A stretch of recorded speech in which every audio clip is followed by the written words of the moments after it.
Imagina un desierto tan inmenso que parece eterno, pero donde, aún así, cada grano de arena guarda una historia. Hoy vas a escuchar la historia completa del Sáhara Occidental.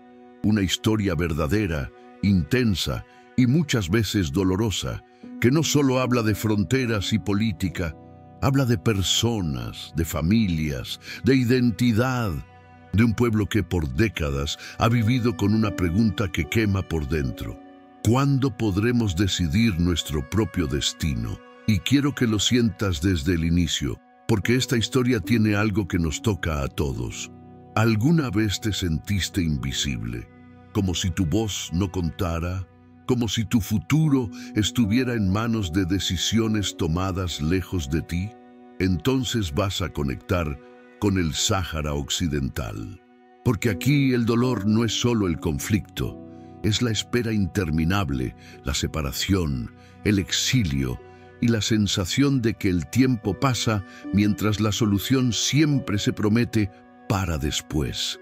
Aquí hay una herida que atraviesa generaciones. Niños que nacieron lejos de su tierra, abuelos que murieron esperando volver, jóvenes que crecieron mirando el horizonte como quien mira una puerta cerrada. Y entre todo eso, una resistencia silenciosa que se sostiene con lo más humano que existe, la memoria, la cultura, la fe y la dignidad. Pero escucha bien, esta no es una historia para dejarte en la tristeza, es una historia para entender, para sentir, y también para ver con claridad dónde está la salida. Porque cuando conoces el camino completo, desde las raíces nómadas del desierto, la colonización española, las tensiones con Marruecos y Mauritania, la guerra, el muro, los campamentos, la ONU y las batallas legales por los recursos, empiezas a ver algo poderoso, que ninguna solución real puede construirse sin justicia, sin verdad y sin respeto por la voluntad de la gente. Así que hoy te hago una promesa. No te voy a contar esto como un libro frío. Te lo voy a narrar como si estuviéramos conversando paso a paso, para que lo visualices y lo sientas. Y al final vas a comprender por qué el Sáhara Occidental sigue siendo una de las historias más impactantes del mundo moderno. Y por qué todavía existe esperanza cuando se busca una salida basada en diálogo, derechos y humanidad. Quédate conmigo, porque ahora empieza la historia completa del Sáhara Occidental. Y lo que vas a descubrir te va a cambiar la forma de ver el desierto, la política y el valor de un pueblo que se niega a desaparecer. Antes de empezar, te pido un favor rápido. Suscríbete al canal ahora mismo y activa la campanita, porque aquí contamos historias reales que te abren los ojos y te hacen ver el mundo con otra profundidad. Y quiero que dejes un comentario para apoyar este video y para que más personas puedan encontrarlo. Escribe exactamente esto en los comentarios. El Sáhara Occidental merece ser escuchado. Sí, repítelo tal cual. El Sáhara Occidental merece ser escuchado. Tu comentario le dice a la plataforma que este contenido es importante y así llegamos a más personas que necesitan escuchar esta historia. Ahora sí, empezamos. 1. Antes de las banderas. El desierto que forja un pueblo siglos atrás. Imagina que no existe un mapa con líneas rojas, ni un aquí termina un país y empieza otro. Solo horizonte, un horizonte que parece infinito, donde el viento escribe y borra caminos cada día. Así empieza de verdad la historia del Sáhara Occidental.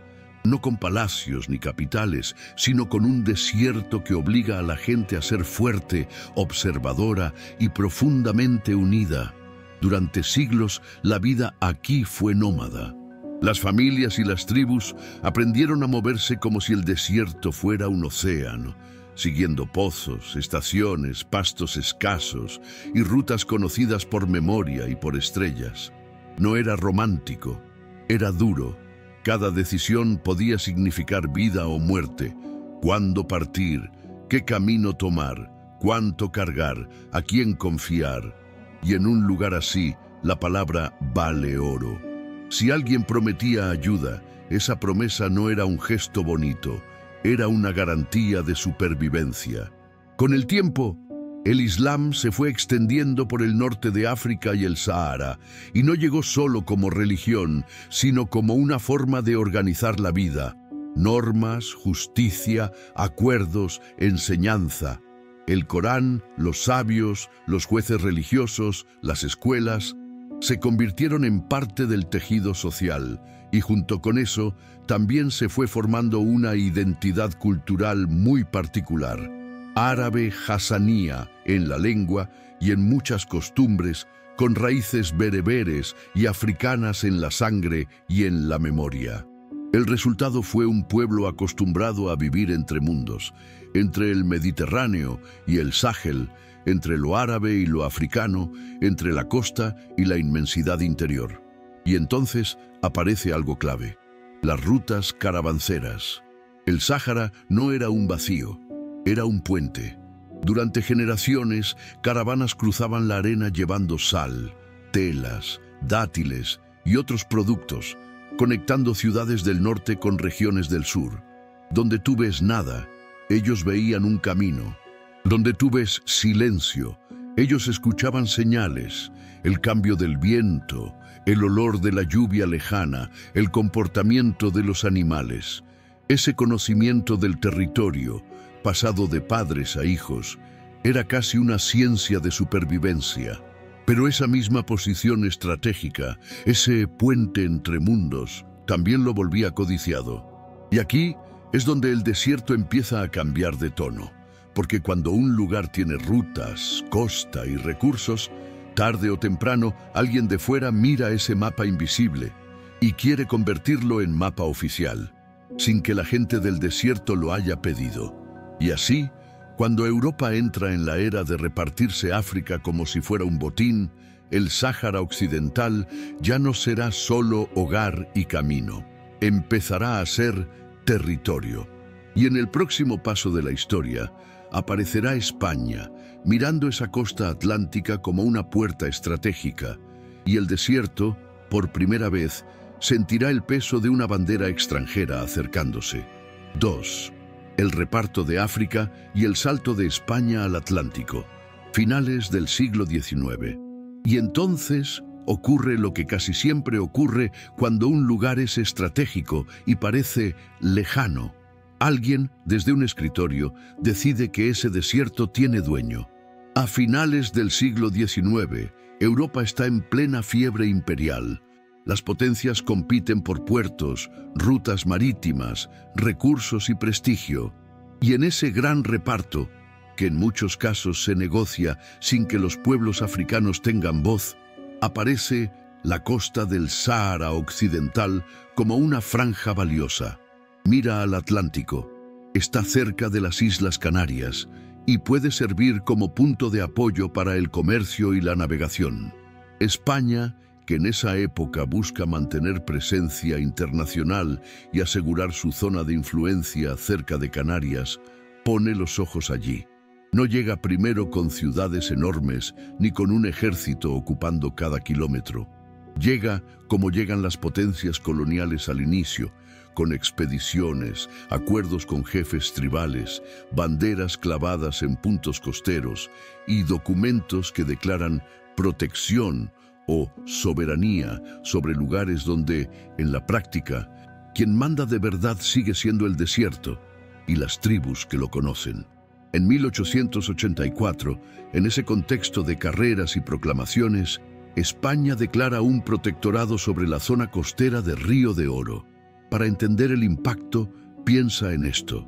Hasta ese momento, la vida saharaui se organizaba por rutas, pozos, alianzas y autoridad tribal. De pronto, alguien intenta convertir esa vida en algo que cabe en un papel con sello. Es como si te dijeran, desde hoy tu casa tiene dueño, aunque tú hayas vivido ahí toda la vida.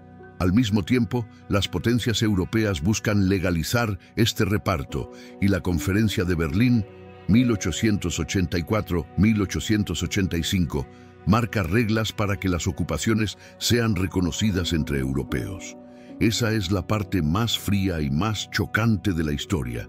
No se está decidiendo solo política, se está decidiendo destino humano. Desde lejos, el Sáhara empieza a ser dibujado con nombres nuevos, administraciones nuevas y fronteras que no nacen del terreno, sino del interés. En la costa, España establece presencia en puntos que luego serían conocidos por nombres como Villa Cisneros, actual Dakhla y La Güera. Son enclaves que sirven como base para controlar el litoral, vigilar movimientos y sostener el derecho que España dice tener sobre el territorio. Pero el interior es otra historia. Ahí el control europeo es mucho más difícil, porque el desierto no se deja dominar fácilmente y porque la sociedad saharaui no funciona como un reino centralizado al que conquistas tomando una capital. Aquí la capital es el camino, y así se abre una etapa nueva. El Sáhara Occidental entra en la lógica colonial. La presencia española al principio es más costera y comercial, pero ya cambia algo profundo. Por primera vez se intenta gobernar desde fuera una tierra que siempre se gobernó desde dentro, con reglas de supervivencia y acuerdos tribales. Y este es el puente perfecto hacia lo que viene. Una vez que una potencia se instala, no se queda quieta. Empieza a administrar, a trazar límites más claros, a registrar, a explotar recursos, a construir puestos, a imponer autoridad y también a provocar resistencias.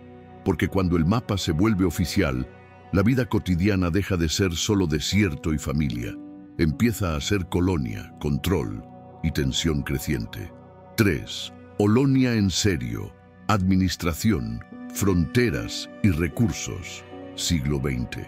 Con el paso de las décadas, la presencia española deja de ser solo una bandera en la costa. Se vuelve colonia en serio, y eso se nota en algo muy concreto.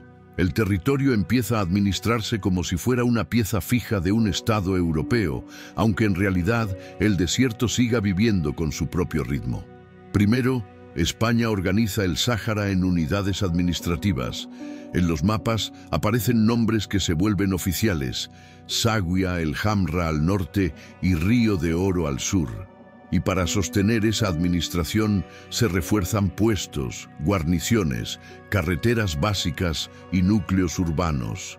Es en este siglo cuando el Aaiún, la Aaiún, empieza a crecer como el centro más importante, una especie de capital colonial en medio de la arena. Dakhla, entonces Villa Cisneros, también se consolida como punto estratégico. Ya no se trata solo de vigilar, se trata de gobernar. Pero gobernar el Sáhara no es como gobernar una ciudad europea. Aquí no hay ríos constantes, ni campos verdes, ni pueblos pegados uno al otro. Aquí hay distancia, y la distancia es poder. Por eso, España intenta establecer un control más formal. Censos, registros, autoridades, instituciones, y al mismo tiempo busca algo que toda potencia colonial busca tarde o temprano: hacer rentable el territorio. Y ahí entran los recursos. Durante mucho tiempo, desde fuera, el Sáhara parecía solo arena. Pero el siglo XX demuestra lo contrario. La atención se concentra especialmente en los fosfatos, un mineral clave para fertilizantes y agricultura moderna. En el interior, cerca de Bucraa, se confirma un yacimiento enorme que despierta ambición y prisa. Para que te hagas una idea visual, no es un tesoro escondido en una cueva, es una riqueza enterrada bajo tierra que, si la extraes, mueve millones y atrae miradas internacionales. Entonces el territorio cambia otra vez, del desierto ancestral al desierto industrial. Se montan infraestructuras, se planifica explotación, se conectan zonas mineras con la costa. Y cuando una colonia empieza a producir riqueza, se vuelve todavía más difícil que la potencia que la controla quiera soltarla. Mientras tanto, en el mundo ocurre algo gigantesco. Después de la Segunda Guerra Mundial, comienza la gran ola de descolonización. Países en África y Asia empiezan a exigir independencia y la ONU impulsa el principio de que los pueblos bajo dominio colonial deben poder decidir su futuro. Eso golpea directamente al Sáhara Occidental. Ya no es solo un asunto entre España y el desierto, ahora es un asunto internacional. Y aquí aparece una tensión que va a explotar pronto. Por un lado, España intenta modernizar y asegurar su control, porque el territorio ya tiene valor estratégico y económico. Por otro lado, crece la conciencia de identidad entre los saharauis, que empiezan a preguntarse, si esta es nuestra tierra, ¿por qué otros deciden por nosotros? Y además, países vecinos, especialmente Marruecos y también Mauritania, miran el territorio y lo consideran parte de sus aspiraciones históricas o estratégicas. Así, el Sáhara Occidental entra en una etapa peligrosa. Ya no es solo colonia, es colonia disputada, vigilada por el mundo y codiciada por varios. Y justo en ese clima, con recursos, con presión internacional y con un pueblo que empieza a organizar su voz, nace el siguiente capítulo. El nacionalismo saharaui, que en los años 60 y 70 transformará la queja en movimiento. Si hasta aquí esta historia te está abriendo los ojos, hazme un favor rapidito. Dale like ahora mismo y suscríbete al canal para no perderte las próximas historias completas que vamos a contar. Y dime en los comentarios, ¿el Sáhara Occidental merece ser escuchado? Sí, repítelo tal cual. El Sáhara Occidental merece ser escuchado. Tu like y tu comentario hacen que este video llegue a más personas que necesitan escuchar esta historia. Ahora sí, sigamos, porque lo que viene es todavía más impactante. 4. Nace el nacionalismo saharaui. De la queja al movimiento, años 60-70. Y aquí es donde la historia deja de ser solo una colonia administrada y empieza a latir como un despertar. Porque mientras España intenta ordenar el territorio en papeles, el mundo cambia de época. Estamos en los años 60, África se está descolonizando, nuevas naciones nacen una tras otra y en la ONU se vuelve cada vez más fuerte una idea simple pero explosiva. Los pueblos coloniales tienen derecho a decidir su destino. Y el Sáhara Occidental entra de lleno en esa conversación global cuando la ONU lo incluye en su lista de territorios no autónomos en 1963, tratándolo como un territorio pendiente de descolonización. Ahora imagina lo que eso significa para un saharaui común. Por un lado, la vida sigue siendo dura. Trabajo, familia, desierto, ciudad creciendo. Pero por otro lado empieza a circular una palabra nueva, repetida en radios, conversaciones, pasillos, reuniones discretas: autodeterminación. Suena técnica, pero en el fondo es una pregunta humana. ¿Quién decide mi futuro? Y esa pregunta, cuando se queda sin respuesta, se transforma en movimiento. A finales de los años 60 surge una organización clave, que muchos recuerdan como el primer gran intento moderno de canalizar el deseo de independencia, el movimiento de vanguardia para la liberación del Sáhara, conocido como Harakat Tahrir, ligado a la figura de Mohammed Sidi Brahim Basiri. No era un grupo nacido para hacer ruido por hacer ruido. Buscaba organizar, despertar conciencia y presionar políticamente en un momento en que el territorio ya era codiciado por su posición y por sus recursos. Y entonces llega junio de 1970 y la tensión explota en una escena que marca a fuego la memoria saharaui, la intifada de Semla en el Aaiún.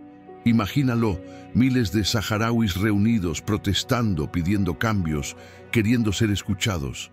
Pero la respuesta colonial es dura. Represión, muertos, cientos de detenidos y el golpe simbólico más fuerte, la detención y desaparición de Basiri. Para mucha gente, ese momento es como un antes y un después. Si la vía pacífica es aplastada, entonces la historia se vuelve más peligrosa y más radical. Y aquí está el detalle humano que no se olvida. Después de Semla ya no es solo política, es dolor, es familias buscando a los suyos, es miedo en las calles, es el silencio que queda cuando un líder desaparece y al mismo tiempo es la certeza de que ya nació una conciencia nacional que no se puede desdetener con golpes. Así, lo que empezó como identidad de tribus y rutas del desierto se convierte en algo más grande, un pueblo que se nombra a sí mismo y empieza a pensar en un estado, en un futuro propio, en una bandera que todavía no ondea, pero ya vive en la imaginación. Y por eso, cuando avanzan los años 70, la siguiente consecuencia es casi inevitable. Una nueva generación llega a una conclusión fría, dura, pero lógica para ellos. Si no nos dejan decidir hablando, tendremos que organizarnos de otra manera. Y ahí, justo ahí, el siguiente capítulo encaja como una pieza perfecta. En 1973 nace el Frente Polisario, ya no como un simple reclamo, sino como una organización preparada para luchar por la independencia. 5. La chispa organizada. Aparece el Frente Polisario, 1973, y así llegamos a 1973, al momento en que esa rabia contenida, ese miedo después de Semla y esa idea cada vez más clara de tenemos que decidir nuestro destino, se convierten en una organización con nombre, estructura y propósito. En mayo de 1973 nace el Frente Popular para la Liberación de Sagia el Hamra y Río de Oro, más conocido como Frente Polisario, y entiende bien esto. No aparece como un capricho ni como una moda política.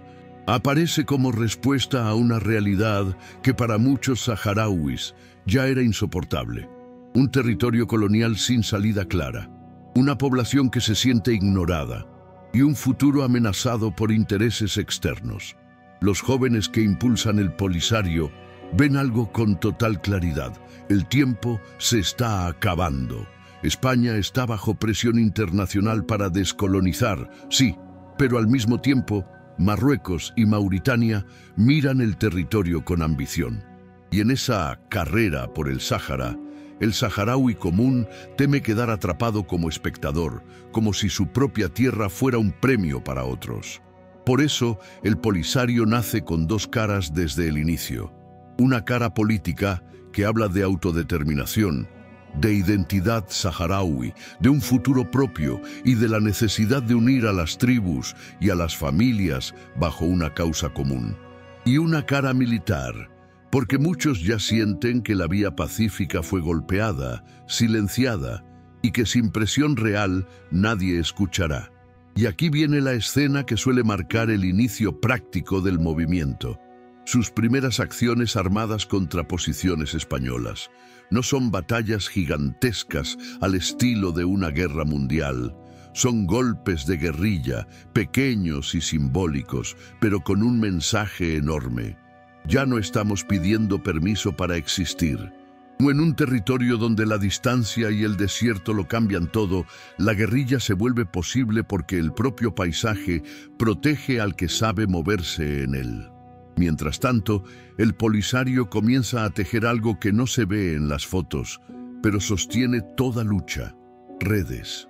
Redes de apoyo entre familias, contactos en el exterior, canales de comunicación, disciplina interna, reclutamiento. Se convierten en una estructura que intenta representar al pueblo saharaui y no solo pelear. Y lo más importante, el Polisario logra algo que España y el mundo no pueden ignorar por mucho tiempo.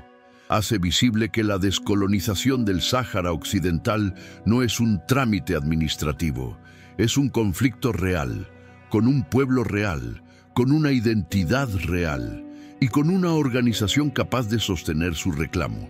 Pero esa visibilidad tiene un costo. Cuanto más fuerte se vuelve el Polisario, más se acelera la tensión regional. Porque España ya está pensando en salir. Marruecos siente que debe tomar el territorio.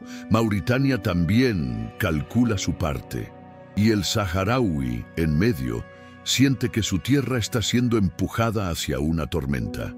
Y ahí, justo ahí, la historia se prepara para el próximo golpe. El conflicto deja de ser España versus Colonia y se vuelve un tablero internacional. Y para colmo, en 1975, el mundo entero mirará al Sáhara Occidental a través de una decisión clave, la Corte Internacional de Justicia, que será llamada para opinar sobre los vínculos históricos y el derecho a la autodeterminación. En el siguiente paso, esa opinión judicial abrirá la puerta a una de las escenas más decisivas de todo el siglo XX en el desierto. La tensión que desemboca en 1975, con España debilitada, Marruecos avanzando, y el pueblo saharaui sintiendo que el destino se decide demasiado rápido. 6. El mundo mira al tribunal. La opinión consultiva de la CEIJU, octubre de 1975. Y entonces, en 1975, el conflicto deja de ser solo una lucha en el desierto y se convierte en un caso que el mundo entero discute en lenguaje jurídico. Porque ya no bastaba con decir, este territorio me pertenece o este pueblo quiere independencia.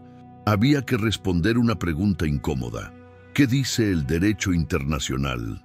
Por eso, la cuestión llega a la Corte Internacional de Justicia, CIJ, a través de la ONU. La Asamblea General pide una opinión consultiva, no una sentencia obligatoria, como en un juicio clásico, pero sí una opinión con enorme peso político y moral, para aclarar dos puntos esenciales. En el fondo, la ONU está intentando evitar que el Sáhara Occidental sea repartido por presión o por fuerza, y que se respete el principio de descolonización. La CIJ escucha argumentos, documentos históricos, testimonios, mapas, tratados antiguos y examina dos ideas que estaban en el aire. Primero, si el territorio había sido terra nullius cuando España inició la colonización en 1884. Es decir, era una tierra sin dueño, sin organización, sin sociedad políticamente reconocible. La Corte responde no. Afirma que el territorio estaba habitado por pueblos organizados social y políticamente en tribus. Eso es clave, porque derriba la excusa típica colonial de esto no era de nadie. Pero luego viene la segunda parte, la más explosiva. ¿Qué vínculos legales existían entre el Sáhara Occidental y Marruecos y entre el Sáhara Occidental y la llamada entidad mauritana? Aquí la Corte reconoce que existían ciertos lazos históricos, por ejemplo, relaciones de lealtad o vínculos jurídicos con algunas tribus. Marruecos y Mauritania se agarran de esa frase como quien encuentra agua en el desierto. Y sin embargo, aquí está el giro decisivo, el que cambia toda la historia. La CIJ dice de manera clara que esos vínculos no prueban soberanía territorial sobre el Sáhara Occidental. Es decir, la Corte no encuentra lazos de tal naturaleza que anulen lo fundamental, la autodeterminación. En el corazón de su conclusión, la CIJ afirma que nada de lo presentado debe afectar la aplicación del principio de autodeterminación mediante la libre y genuina expresión de la voluntad del pueblo del territorio. Ahora imagina la escena humana detrás de esas frases legales. Para muchos saharauis, esa opinión suena como: el mundo reconoce que somos un pueblo y que tenemos derecho a decidir. Para Marruecos suena como: hay vínculos históricos, podemos movernos ya. Para España suena como: la salida es inevitable y el tiempo se acabó. Y ahí está la tragedia. Un mismo texto, leído con intereses distintos, se convierte en combustible, porque al día siguiente de la opinión, literalmente con el polvo aún suspendido, la tensión se dispara. La decisión de la CIJ, en vez de calmar, acelera. Abre la puerta a un movimiento político enorme y prepara el escenario para el siguiente golpe narrativo: la Marcha Verde, las negociaciones desesperadas y la retirada española. Y así, el Sáhara Occidental entra en el tramo más vertiginoso de su historia moderna, cuando, en cuestión de semanas, el desierto deja de ser un conflicto en proceso y se convierte en un punto de choque regional que marcará generaciones. 7. La calle entra al desierto. La Marcha Verde, noviembre de 1975. Y entonces, con la tinta de la corte todavía fresca en el mundo, llega un momento que parece sacado de una película, pero fue real y cambió para siempre el destino del Sáhara Occidental, la Marcha Verde. Piensa en el ambiente de 1975. España está debilitada y mirando hacia adentro, el régimen de Franco está en sus últimos días. Hay incertidumbre política y el gobierno español quiere cerrar cuanto antes el capítulo colonial. Al mismo tiempo, Marruecos siente que ha encontrado la oportunidad perfecta. Si España se va, alguien ocupará ese vacío. Y Rabat no quiere quedarse viendo desde la orilla. Así que el rey Hassan II lanza una idea tan simple como poderosa: convertir una disputa territorial en una imagen humana. No mandar tanques primero, sino multitudes, gente común, banderas, coranes, cánticos, cámaras internacionales mirando. Una presión gigantesca, no solo militar, sino psicológica y mediática. Estamos entrando y el mundo está viendo. En noviembre de 1975, Marruecos organiza y moviliza a decenas y decenas de miles de personas hacia la frontera del Sáhara Occidental. La escena es impresionante. Columnas de gente avanzando hacia el desierto como si fueran una marea. Para quien lo ve desde lejos puede parecer pacífico, pero para quien vive en el territorio, el mensaje es claro: se están acercando para quedarse. Y aquí viene el punto humano, el que casi nadie se imagina. En ese momento, para muchas familias saharauis, el futuro se vuelve una pregunta que duele, porque ya no es solo un debate en la ONU, ni un documento en una corte. Es el sonido de la historia acercándose por el horizonte. Es el rumor de que España negocia. Es el temor de que el derecho a decidir, esa palabra que sonaba tan justa, sea atropellado por la realidad del poder. España, por su parte, queda atrapada en una trampa. Si reprime a una multitud frente a cámaras, el costo internacional puede ser enorme. Si no responde, pierde control. Y en medio de ese dilema, el reloj corre, porque España ya está buscando una salida. Para el Polisario, la Marcha Verde confirma el peor miedo: que la descolonización no se convierta en independencia, sino en reemplazo de un dominio por otro. Y para Marruecos, la marcha es una jugada maestra. Pone el tema en el centro del mundo y empuja a España a negociar rápido. Y así, casi sin dejar respirar al desierto, la Marcha Verde se convierte en el empujón final que conduce al siguiente paso: las negociaciones y los acuerdos de Madrid. Es decir, el momento en que España empieza a retirarse formalmente y el territorio queda en una transición explosiva, con el pueblo saharaui sintiendo que la historia se decide sin su voz, justo cuando más necesitaba ser escuchada. Si esta historia te está atrapando y te está haciendo ver el Sáhara Occidental con otros ojos, este es el momento. Dale like y suscríbete al canal ahora mismo, porque eso nos ayuda muchísimo a seguir trayendo historias completas, claras y profundas. Y escribe en los comentarios esta frase, tal cual: el Sáhara Occidental merece ser escuchado. Sí, repítelo: el Sáhara Occidental merece ser escuchado. Con tu like, tu suscripción y ese comentario, este video llega a más personas que necesitan escuchar esta historia. Ahora continuemos, porque lo que viene explica por qué este conflicto sigue vivo hasta hoy. 8. El cierre colonial con un acuerdo polémico. Los Acuerdos de Madrid. Noviembre de 1975, febrero de 1976. Después de la Marcha Verde, el desierto queda con una sensación extraña, como si el suelo estuviera quieto, pero el mundo estuviera corriendo. España siente la presión en el pecho. Por un lado, la ONU y el principio de autodeterminación. Por otro, Marruecos, empujando en la frontera y la crisis política interna en Madrid. Y en ese clima llega el punto donde todo se decide entre adultos, en salas cerradas, mientras la gente común intenta adivinar qué pasará con su casa.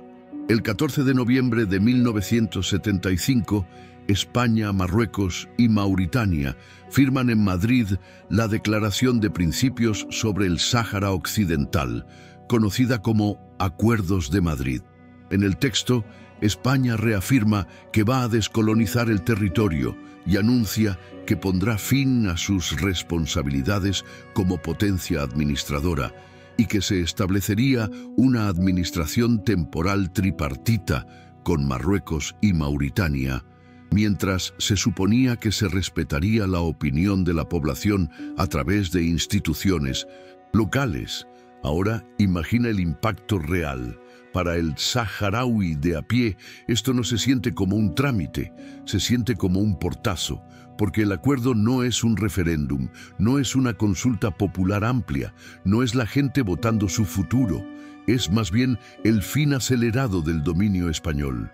Pero con el territorio pasando a una administración compartida por dos vecinos que ya tenían ambiciones claras. Y aquí viene lo más importante para entender por qué este punto es tan polémico hasta hoy. Una cosa es transferir administración y otra cosa es transferir soberanía. Con el tiempo, la propia ONU, a través de análisis jurídicos citados en informes oficiales, ha dejado claro que el llamado Acuerdo de Madrid no transfirió la soberanía del territorio ni cambió su estatus internacional como territorio pendiente de descolonización. Mientras todo eso ocurre en el papel, en la vida real, el reloj avanza hacia un día clave, el 26 de febrero de 1976.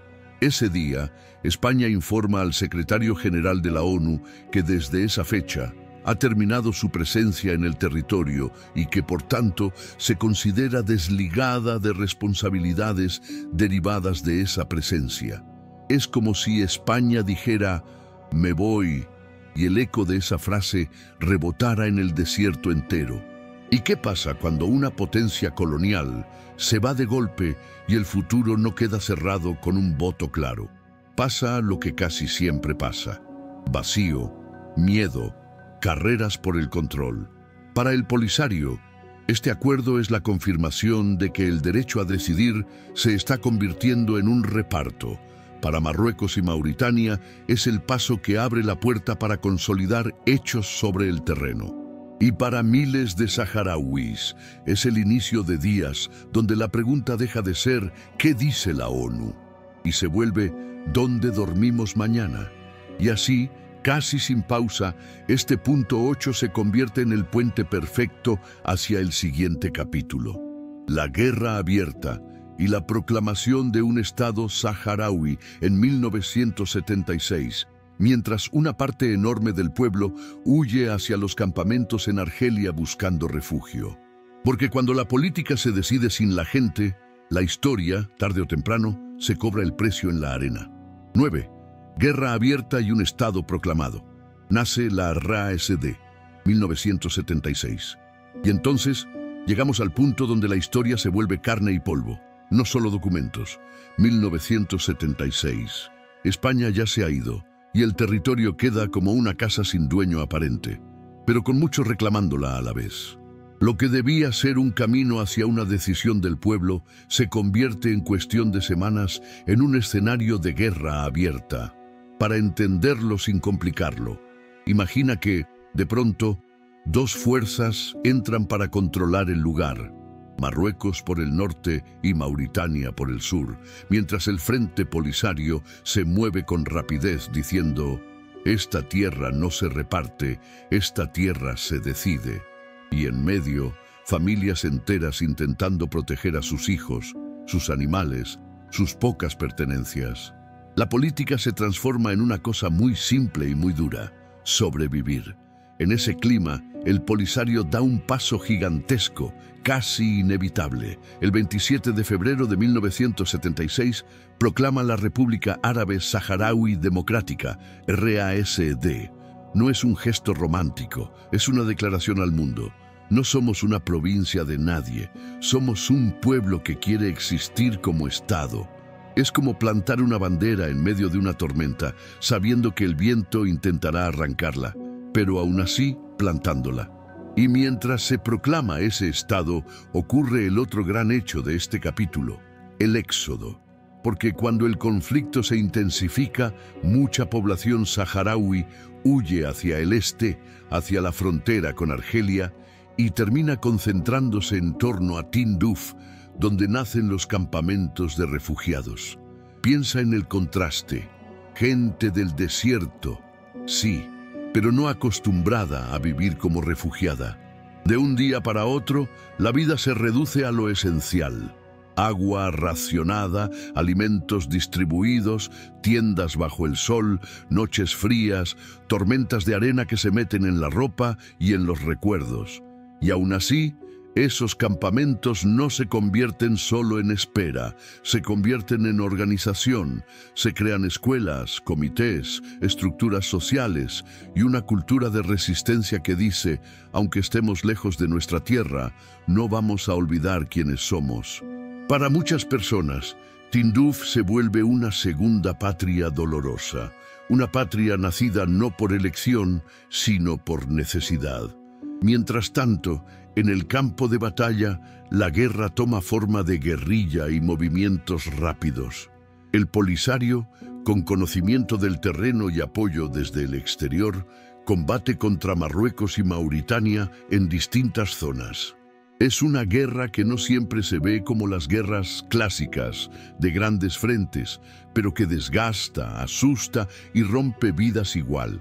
Ataques, retiradas, emboscadas, control de rutas y el desierto como escenario que lo amplifica todo. Y aquí está lo decisivo para la secuencia. Este punto 9 deja una realidad nueva, instalada para siempre. Hay una república proclamada, la RASD, que busca reconocimiento y legitimidad internacional. Hay un pueblo dividido entre el territorio y los campamentos. Y hay una guerra que ya no es España versus Colonia, sino una disputa regional que se vuelve cada vez más profunda. Y justamente por eso, el siguiente capítulo llega como consecuencia directa. Mauritania, agotada y presionada, terminará retirándose en 1979 y Marruecos ocupará el espacio que Mauritania deje. Es ahí donde el conflicto cambia de forma y se vuelve todavía más largo. 10. Mauritania se retira, 1979, y Marruecos ocupa el espacio. El conflicto cambia de forma. En 1979, tras años de enfrentamientos y un escenario de guerra desgastante, Mauritania finalmente decide retirarse del Sáhara Occidental. Para entender el peso de esta decisión, tenemos que ver qué significó para el conflicto. Mauritania, aunque inicialmente se unió a Marruecos en su intento por tomar el territorio, se ve rápidamente atrapada en una guerra costosa y compleja. Las fuerzas del Polisario, con el apoyo de Argelia, no solo eran resistentes en el desierto, sino también estratégicamente hábiles. La retirada de Mauritania es un giro inesperado. Por un lado, marca el final de un frente de batalla, pero por otro, abre un vacío de poder. Marruecos, con su ambición intacta, se queda con el control de la mayor parte del territorio, mientras que la parte del desierto que había sido ocupada por Mauritania queda ahora bajo control completo de Marruecos. Para el Polisario esto no es una victoria, sino una confirmación de que el conflicto se intensifica. Marruecos, ahora con el control total del Sáhara Occidental, comienza a fortificar aún más la región, construyendo un gigantesco muro defensivo, conocido como el Berm. Este muro no es solo una barrera física, sino también simbólica. divide a las zonas ocupadas por Marruecos de las que aún están bajo control del Polisario, creando lo que algunos llaman una especie de guerra congelada. El conflicto no cesa, pero las batallas de gran escala empiezan a disminuir, y lo que prevalece es una guerra de desgaste, donde ambos bandos se enfrentan en pequeños choques, sin que se logre un avance significativo para ninguno. Los campamentos de refugiados en Tinduf se convierten en la base operativa del Polisario, y desde allí, las guerrillas saharauis siguen lanzando ataques hacia las posiciones de Marruecos. La resistencia no solo es militar, sino también política, porque el Polisario sigue presionando en la arena internacional para que se reconozca su derecho a la autodeterminación. A pesar de las presiones y las derrotas militares, el Polisario no abandona su causa.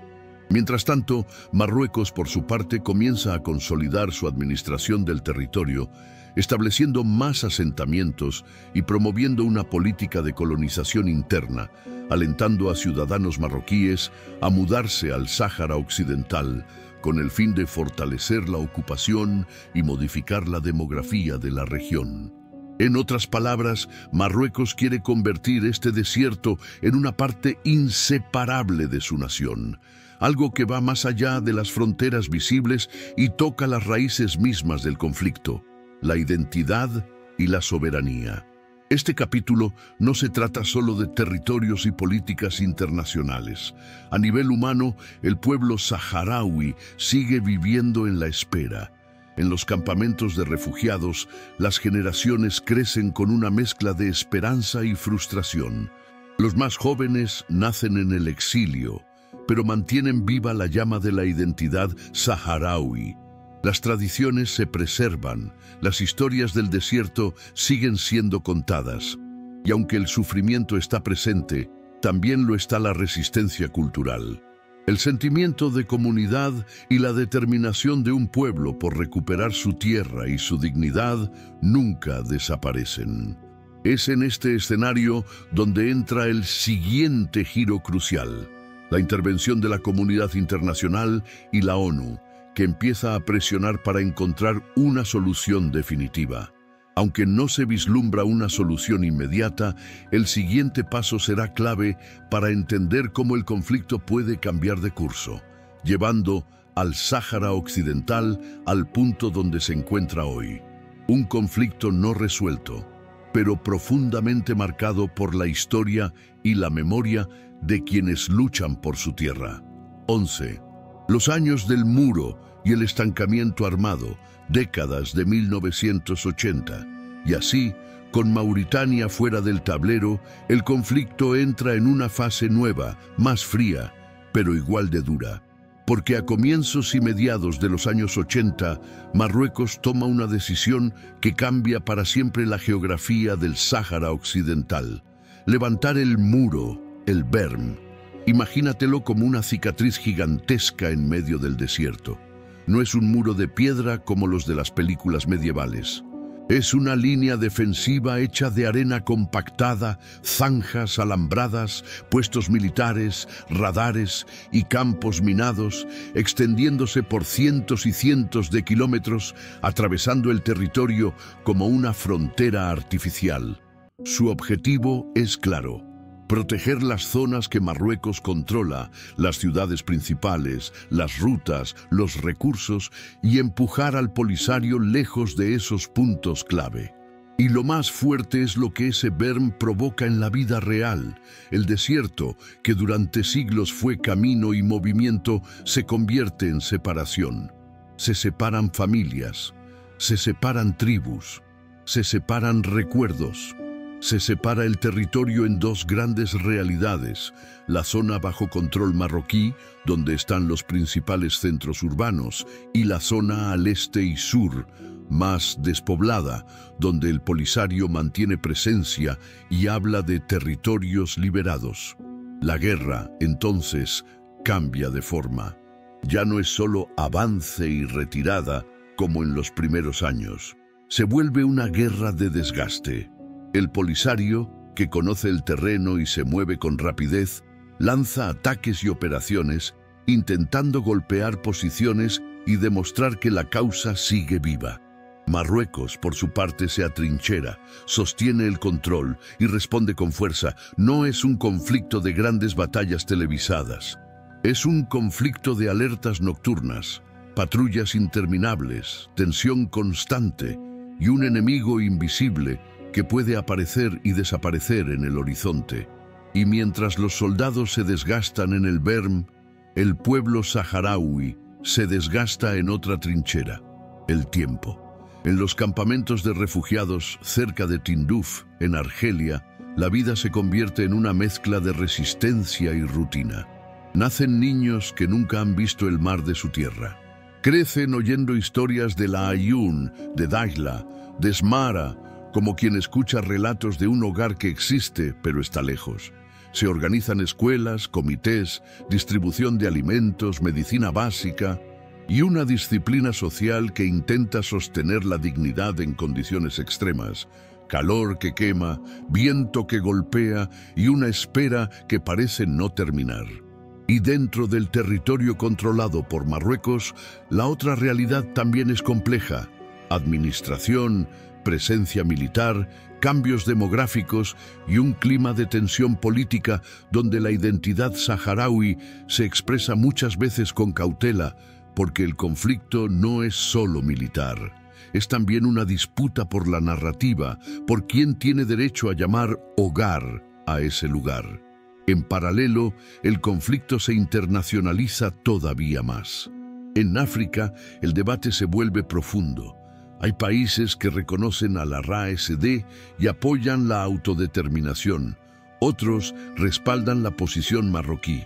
Esa división hace que el Sáhara Occidental sea también una batalla diplomática, no solo una guerra en la arena. Y el mundo empieza a mirar el conflicto con una frase que suena terrible pero real. Un conflicto congelado. Congelado no porque no duela, sino porque parece detenido en el tiempo, sin solución. Pero aquí está lo importante para la secuencia. Cuanto más se fortifica el terreno, más claro queda algo para todos. Militarmente, esto puede durar décadas. Y cuando las guerras duran décadas, aparece la presión para un plan internacional. Por eso, hacia finales de los 80, empieza a tomar fuerza una idea que suena como salvación para una región agotada. Un alto el fuego supervisado por la ONU y un referéndum de autodeterminación. En ese momento, muchos creen que por fin se abrirá la puerta hacia una decisión definitiva. Y así, sin que el desierto deje de ser desierto, entramos al siguiente capítulo, 1991, cuando llega el alto el fuego y nace MINURSO, con una promesa que marcará a generaciones, la promesa de votar el futuro. Oye, pausa un segundo. Si esta historia te está ayudando a entender de verdad lo que pasó en el Sáhara Occidental, dale like ahora mismo y suscríbete al canal para que no te pierdas las próximas historias completas. Y deja este comentario, palabra por palabra. El Sáhara Occidental merece ser escuchado. Sí, repítelo igual. El Sáhara Occidental merece ser escuchado. Tu like, tu suscripción y ese comentario hacen que este video llegue a más personas que necesitan escuchar esta historia. Ahora sí, sigamos. 12. El alto el fuego y la promesa del referéndum. Llega MINURSO, 1991. Y así llegamos a 1991, cuando el desierto, después de tantos años de golpes, emboscadas, muros y exilio, escucha por fin una palabra que suena a alivio. Alto el fuego. Imagínate lo que significaba eso para una familia saharaui. Para los que estaban en los campamentos de Tindouf, era la posibilidad, por primera vez en mucho tiempo, de pensar, tal vez podamos volver. Para los que vivían en las ciudades bajo control marroquí, era la esperanza de que la tensión diaria bajara. Y para los combatientes de ambos lados, era el final, al menos temporal, de vivir con el dedo pegado al gatillo. Ese alto el fuego no aparece por magia, llega porque el mundo entiende algo básico. Militarmente, el conflicto podía durar eternamente y cada año que pasaba dejaba más heridas, más generaciones atrapadas, más odio acumulado. Entonces entra la ONU, con un plan que, en teoría, parecía justo y simple. Se detienen los disparos y se organiza un referéndum para que el pueblo del Sáhara Occidental decida su futuro. Para eso se crea una misión específica, MINURSO, la misión de las Naciones Unidas para el referéndum en el Sáhara Occidental. Y el nombre ya lo dice todo. No era solo para vigilar, era para preparar la votación que debía cerrar el conflicto de una vez. MINURSO llega para supervisar el alto el fuego, reducir tensiones y, sobre todo, construir el camino hacia la consulta.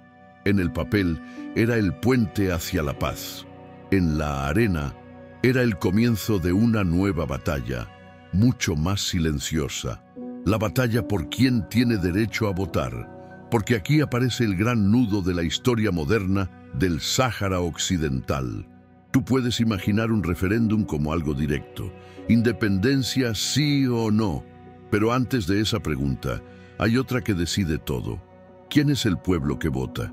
Solo quienes estaban registrados bajo España en 1974. También quienes se consideran saharauis por vínculos tribales y familiares. ¿Qué pasa con las personas que se mudaron después? ¿Cómo verificas identidades en un territorio donde durante siglos la vida fue nómada y los apellidos, los clanes y los movimientos no caben fácil en un archivo? Entonces, MINURSO empieza un trabajo enorme, casi artesanal: identificación, listas, reclamaciones, entrevistas, revisiones.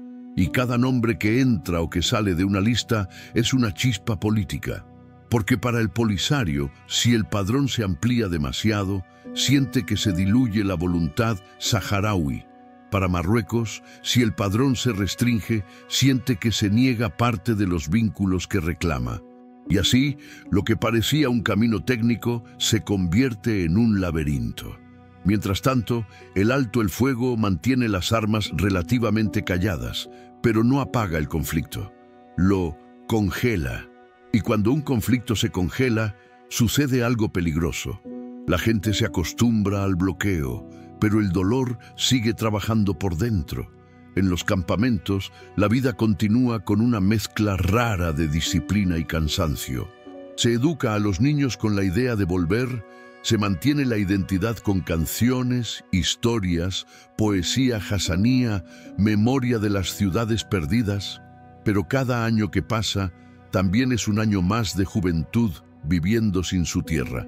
Y en el territorio, la realidad cotidiana sigue marcada por presencia militar, administración, tensión política y una pregunta que nunca se va: ¿cuándo se va a decidir esto de verdad?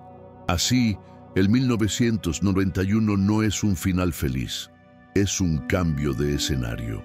La guerra abierta se detiene, sí, pero empieza la guerra del tiempo, de la diplomacia, del todavía no. Y ese todavía no será el veneno lento de las décadas siguientes. Planes, conversaciones, enviados especiales, propuestas nuevas y una promesa, la del referéndum, que se vuelve cada vez más difícil de cumplir. Y justo por eso, el siguiente capítulo llega como consecuencia natural. Los años de negociaciones frustradas, los intentos internacionales de destrabar el proceso y, con el paso del tiempo, la aparición de nuevas propuestas como la autonomía, mientras el pueblo saharaui sigue dividido entre el territorio y el exilio, viendo cómo la paz sin solución puede ser otra forma de sufrimiento. 13. Planes, negociaciones y frustración del arreglo a la autonomía, 2000-2010. Después del alto el fuego de 1991, mucha gente creyó que la historia ya tenía un camino claro: identificar votantes, hacer el referéndum, cerrar el conflicto. Pero a medida que pasan los años, esa promesa se convierte en algo desesperante. Siempre falta algo, siempre hay una lista más, siempre hay una disputa nueva. Y así, entrando en los 2000, La guerra ya no se libra tanto con balas, sino con propuestas, reuniones y bloqueos. En ese clima aparece una figura central, James Baker, enviado personal de la ONU, intentando destrabar un conflicto que parecía atrapado en arena movediza. En 2001, Baker presenta un marco, a veces llamado Baker Plan PRIM, que buscaba una salida política con una fórmula de autonomía y un voto posterior, pero el plan no logra consenso entre las partes. Luego llega el intento más ambicioso. En 2003, Baker presenta el Plan de Paz para la autodeterminación del pueblo del Sáhara Occidental, Baker Plan II. La idea era una etapa transitoria de autogobierno seguida de un referéndum con opciones que incluían independencia, integración o autonomía. En el papel parecía el puente perfecto entre las posturas. En la práctica se convierte en otra línea divisoria. El Polisario lo acepta, Marruecos lo rechaza en sus elementos centrales. Y aquí empieza la gran frustración de la década. Cada vez que aparece un plan final, alguien siente que pierde demasiado. Marruecos no quiere una fórmula que abra la puerta a la independencia. El Polisario no acepta una solución que cierre esa puerta. Resultado, el proceso se estanca y el estancamiento se convierte en rutina. Entonces el conflicto cambia de lenguaje. La palabra referéndum empieza a sonar menos y gana fuerza otra palabra, autonomía. En 2007, Marruecos presenta oficialmente ante la ONU su iniciativa de autonomía para el Sáhara Occidental, un autogobierno amplio en asuntos locales, pero bajo soberanía marroquí. Es una propuesta diseñada para decirle al mundo, no es ocupación, es solución política. A partir de ahí, la ONU impulsa rondas de conversaciones, como las reuniones de Manhasset, pero sin romper el nudo principal. Para el Polisario, autonomía no es autodeterminación real, si no existe la opción de independencia. Y mientras los diplomáticos se sientan, la vida de la gente sigue. En los campamentos, la espera se vuelve una segunda piel. Nacen jóvenes que solo conocen su patria por relatos. Aprenden a pronunciar nombres de ciudades como si fueran promesas. En el territorio administrado por Marruecos, la tensión social crece. Empleo, vivienda, trato desigual, identidad, derechos. Todo se mezcla con el conflicto político. Y cuando una sociedad vive años con una puerta cerrada, empieza a golpear la pared. Por eso, hacia el final de esta etapa, en 2010, aparece una escena que resume el cansancio acumulado. El campamento de protesta de Gdeim Izik, cerca de El Aaiún, donde miles de saharauis levantan jaimas para reclamar dignidad y denunciar condiciones sociales y políticas. La ruptura y el desmantelamiento terminan en choques y muertes, y el mundo vuelve a mirar al Sáhara Occidental con la pregunta de siempre: ¿cómo puede haber paz si no hay solución? Y así se cierra este capítulo. La década de 2000-2010 deja al conflicto en un punto inquietante. No hay guerra total, pero tampoco hay paz verdadera. Y como la política no lo resolvió, el siguiente tramo inevitable será otro campo de batalla: los recursos, los acuerdos internacionales y los tribunales, donde el Sáhara Occidental empezará a discutirse no solo por identidad, sino también por quién tiene derecho a decidir sobre su riqueza. 14. La batalla por los recursos y los tribunales, Europa y la cuestión del consentimiento, 2010-2024. Después de los años 2000, el conflicto entra en una fase que duele de una manera distinta. Ya no se trata solo de banderas y discursos. Se trata de lo que sale de la tierra y del mar, y de quién tiene derecho a decir «esto es nuestro». Porque cuando la política no resuelve, el mundo sigue comprando, vendiendo, exportando. Y el Sáhara Occidental, con su costa atlántica, su pesca, sus fosfatos y su agricultura en expansión, se convierte en un lugar donde cada caja que sale hacia un puerto europeo lleva una pregunta invisible: ¿Con qué legitimidad se está comerciando aquí? Y esta discusión no nace de la nada. Ya en 2002, un pronunciamiento jurídico en la ONU dejó un principio que se volvió clave con los años. Explotar recursos en un territorio no autónomo es problemático si se hace en contra de los intereses y deseos del pueblo de ese territorio. Esa idea queda como un faro legal que más adelante será usado una y otra vez. Ahora volvamos al tramo 2010-2024. Mientras el proceso político está bloqueado, el comercio sigue y ahí entra Europa. La Unión Europea tiene acuerdos comerciales y pesqueros con Marruecos. El problema aparece cuando esos acuerdos, en la práctica, terminan aplicándose también al Sáhara Occidental o a sus aguas adyacentes. Y entonces, el conflicto se muda a otro campo de batalla, los tribunales europeos. En 2016, el Tribunal de Justicia de la UE marca una línea histórica. Dice, en esencia, que el Sáhara Occidental debe considerarse separado y distinto de Marruecos para el alcance territorial de esos acuerdos. No es una frase cualquiera, es una forma jurídica de decir no puedes tratar al Sáhara como si fuera Marruecos. En 2018, el tribunal vuelve a golpear en el mismo punto, pero ahora con la pesca. Concluye que, como el Sáhara Occidental no forma parte del territorio de Marruecos, las aguas adyacentes al Sáhara no están dentro de la zona de pesca marroquí, definida por el acuerdo UE-Marruecos. Otra vez, separado y distinto, llevado al mar. ¿Y qué hace la política cuando el derecho aprieta? Intenta adaptarse. En 2018, por ejemplo, la propia Comisión Europea produce documentos evaluando impactos y justificando la extensión de preferencias comerciales, hablando de beneficios económicos y empleo vinculados a exportaciones desde el territorio. Pero el debate real no era solo si hay beneficios, sino quién autoriza y quién consiente. Y aquí llega el nudo central, el consentimiento.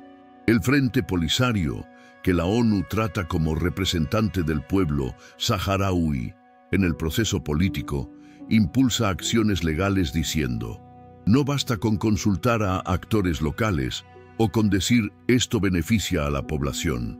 Si el pueblo es titular del derecho a la autodeterminación, entonces el pueblo debe consentir. En septiembre de 2021, el Tribunal General de la UE anula decisiones del Consejo relacionadas con acuerdos de agricultura y pesca UE-Marruecos, precisamente por problemas vinculados al consentimiento en lo que respecta al Sáhara Occidental, aunque mantiene temporalmente efectos para evitar un shock inmediato. Y el capítulo culmina en octubre de 2024, cuando el Tribunal de Justicia, Gran Sala, dicta un cierre contundente. Confirma que para aplicar un acuerdo internacional en el Sáhara Occidental se requiere el consentimiento del pueblo del Sáhara Occidental y concluye que ese consentimiento no fue obtenido en los acuerdos examinados. Por eso, los acuerdos quedan invalidados en lo relativo a su aplicación allí, con mantenimiento temporal de efectos por seguridad jurídica. Ese mismo día, además, el tribunal aborda un detalle que parece pequeño, pero que en realidad es enorme para el consumidor común: el etiquetado. Determina que productos como melones y tomates provenientes del Sáhara Occidental deben indicar Sáhara Occidental como origen sin presentarlos como Marruecos, para no engañar sobre el verdadero origen. Y fíjate lo que significa esto en la vida real. El conflicto, que parecía congelado en el desierto, de pronto aparece en un supermercado, en una caja de exportación, en un contrato de pesca, en una etiqueta. La arena llega al código de barras, pero esta victoria jurídica no cierra la historia. Al contrario, deja al mundo ante una pregunta nueva y peligrosa. Si el comercio y los recursos ahora exigen consentimiento real, ¿qué pasa cuando la política sigue sin resolver el estatus del territorio? Y ahí es donde el próximo capítulo encaja como una pieza inevitable, con el alto el fuego quebrándose en 2020 y la diplomacia moviéndose de nuevo. El conflicto entra en una fase moderna donde el choque ya no es solo militar o legal, sino también geopolítico y urgente. 15. Ruptura del alto el fuego. Nueva fase y diplomacia en movimiento, 2020-2025 y lo que viene. Después de la batalla legal por los recursos y el consentimiento, el conflicto parecía congelado. Reuniones, comunicados y una paz que no era paz. Pero a veces, cuando un conflicto se estanca demasiado, ocurre algo que lo despierta de golpe. Y en el Sáhara Occidental, ese golpe llegó en Guerguerat, en noviembre de 2020. Imagina el lugar, un paso en el extremo sur, una carretera clave para el comercio hacia Mauritania y una franja sensible del territorio ligada al acuerdo de alto el fuego. En octubre y noviembre de 2020, manifestantes saharauis bloquearon el paso. Marruecos intervino para despejar la ruta y el Polisario lo interpretó como una violación del alto el fuego. El 13 de noviembre de 2020 marca el punto de quiebre. Desde entonces, el Polisario declara que el alto el fuego de 1991 se terminó y el conflicto entra en una fase de hostilidades intermitentes. No una guerra total como en los 70 u 80, pero sí un regreso del ruido, con reportes de incidentes y una tensión que vuelve a subir. Y mientras eso sucede en la arena, la diplomacia también cambia de ritmo. En marzo de 2022, España, la antigua potencia colonial, da un giro que cae como piedra en un agua ya agitada. El presidente Pedro Sánchez envía una carta al rey Mohamed VI en la que califica la iniciativa marroquí de autonomía como la base más seria, realista y creíble para resolver la disputa. Ese gesto no resuelve el conflicto, pero mueve el tablero. Para Marruecos es apoyo político clave. Para el Polisario y Argelia es una señal dolorosa de alineamiento. Y entonces llegamos a 2025, cuando la ONU vuelve a intentar empujar a las partes hacia una salida, pero con un tono distinto. El 31 de octubre de 2025, el Consejo de Seguridad adopta la resolución SRS 2797-2025, que renueva el mandato de MINURSO hasta el 31 de octubre de 2026. En esa votación, según reportes, la resolución, impulsada por EEUU, pone un énfasis fuerte en el Plan de Autonomía de 2007 como vía, lo que provoca abstenciones, por ejemplo Rusia y China, y rechazo del Polisario, mientras Marruecos lo celebra como un paso a su favor. ¿Y qué significa esto, en palabras sencillas, para alguien que solo quiere entender qué está pasando? Significa que el Sáhara Occidental entra a un tramo moderno con tres fuerzas tirando a la vez. La realidad del terreno, donde Marruecos administra gran parte del territorio y el Polisario mantiene su estructura y su presencia política y militar desde el exilio, con tensión recurrente. La realidad diplomática, donde cada vez más países influyentes tratan la autonomía como la opción viable, mientras el Polisario insiste en la autodeterminación con opción de independencia. La realidad humana, donde el tiempo sigue siendo el enemigo, generaciones en campamentos de refugiados, familias separadas por el Berm y jóvenes que crecen con una pregunta clavada: ¿cuándo termina esto de verdad? Y aquí viene lo que viene deja en el aire. Si la comunidad internacional empuja con más fuerza hacia la autonomía y el Polisario no la acepta, el conflicto puede quedarse en una tensión larga, con picos de crisis y con un riesgo constante de que un episodio en la frontera o en el Berm vuelva a encender el fuego. No es un final cerrado, es un final abierto, como el horizonte del desierto. Y precisamente por eso, la historia del Sáhara Occidental sigue escribiéndose no solo en resoluciones, sino en la vida diaria de un pueblo que aún espera que su voz sea algo más que una nota al pie. Y así llegamos al final de la historia completa del Sáhara Occidental, pero no al final del Sáhara Occidental. Porque cuando apagas la cámara, el desierto sigue ahí, el berm sigue ahí, los campamentos siguen ahí, y sobre todo, la espera sigue ahí, como un reloj que no avanza, como una puerta que nunca termina de abrirse. Si esta historia te apretó el pecho en algún momento, es normal. A mí también me golpea por dentro cada vez que pienso en una vida vivida en pausa. Familias separadas, generaciones nacidas lejos de su tierra, jóvenes que heredaron un conflicto que no empezaron y abuelos que se fueron sin ver el día del regreso. Y tal vez por eso conecta tanto, porque en algún punto todos sabemos lo que es cargar una herida que parece eterna y seguir caminando. Pero aquí está la verdad más importante. El Sáhara Occidental no es solo un conflicto, es un espejo. Un espejo de lo que pasa cuando la historia se decide sin escuchar a la gente. Un espejo de lo que ocurre cuando la política promete, pero el tiempo se lleva la vida de quienes esperan. Y un espejo también de algo poderoso, la dignidad humana, esa que no se compra, no se negocia y no se borra con arena. Y entonces, ¿dónde está la solución? La solución real no nace de la fuerza, ni del silencio, ni de dejar que el tiempo arregle lo que el tiempo en realidad empeora. La solución empieza cuando el mundo deja de hablar sobre el pueblo saharaui y empieza a hablar con el pueblo saharaui, cuando la diplomacia se vuelve honesta, cuando el derecho se respeta, cuando hay garantías reales de paz y cuando la voluntad de la gente, sin miedo, sin manipulación, sin atajos, se vuelve el centro de todo. Porque al final, la paz no es solo que no haya disparos. La paz es poder vivir sin exilio, sin separación, sin incertidumbre, con un futuro que no dependa de una promesa que se repite cada década. Y si algo quiero que te lleves hoy, es esto: detrás de los titulares, detrás de los mapas, detrás de las discusiones internacionales, hay personas como tú y como yo, que solo quieren lo básico: hogar, dignidad, seguridad y voz. Gracias por acompañarme hasta aquí. Si esta historia te tocó, no la sueltes.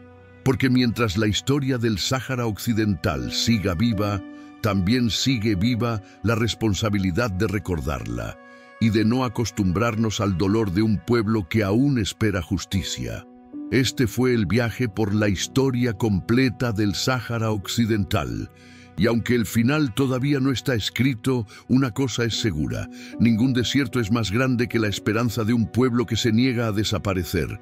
Y antes de irte, hazme un último favor: verifica ahora mismo si estás suscrito al canal. A veces YouTube desactiva la suscripción sin que uno se dé cuenta. Así que mira si aparece suscrito. Y si no, suscríbete ya y activa la campanita. Y si esta historia te impactó, comparte este video con alguien, con un amigo, un familiar o en tus redes. De verdad, un solo clic puede hacer que esta historia llegue a más personas que necesitan escucharla. Y si quieres apoyar todavía más, deja este comentario final: el Sáhara Occidental merece ser escuchado. Gracias por quedarte hasta el final. Nos vemos en el próximo video.